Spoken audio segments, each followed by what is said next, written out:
Hi everyone. Have you ever had the experience of watching someone do something like a politician or others who do very charitable things, very noble things, but usually at the expense of others in order to gain votes or whatever, to gain some kind of support?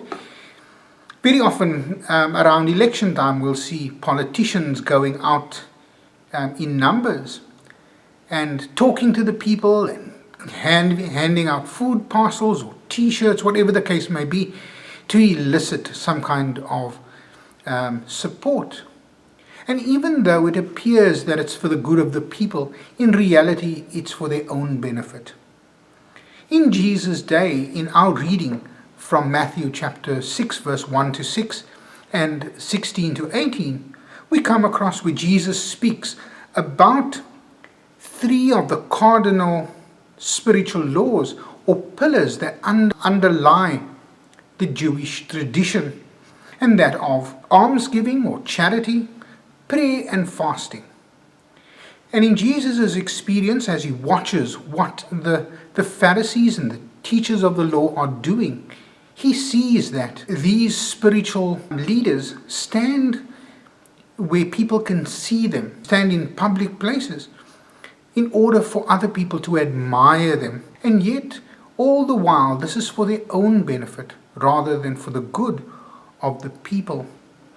And so Jesus turns to his disciples and he warns them about the dangers of trying to elicit the respect of others, or for others to think how wonderful they are, and yet in reality they are spiritually bankrupt.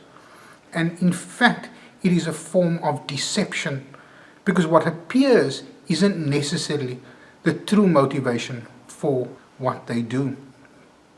And so Jesus says to his disciples, when you give to the needy, don't let people see what you do. Do it in secret, because those who do it to gain people's favor will already be rewarded. They will receive their reward through their action. However, God will reward you for what you do in private. The same, he says, when it comes to prayer. Don't stand in the synagogues or on the street corners, but go to your room, close the door, and then to pray. And God will see what you do in secret, and then will reward you. And the same with fasting. There's a sincerity, a truthfulness, a sense of honesty about what we do that gives our spiritual life integrity. It isn't about impressing others, but rather a sincerity in following Jesus faithfully, because God sees who we are and what we do.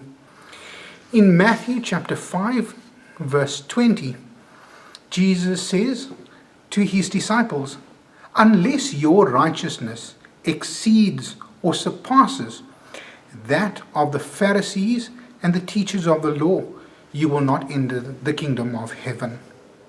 So we are to raise the bar.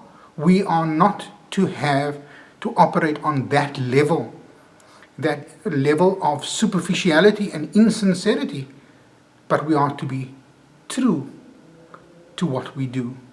Our worship needs to be authentic, and our spiritual life will be rooted in Christ and not in things that are superficial.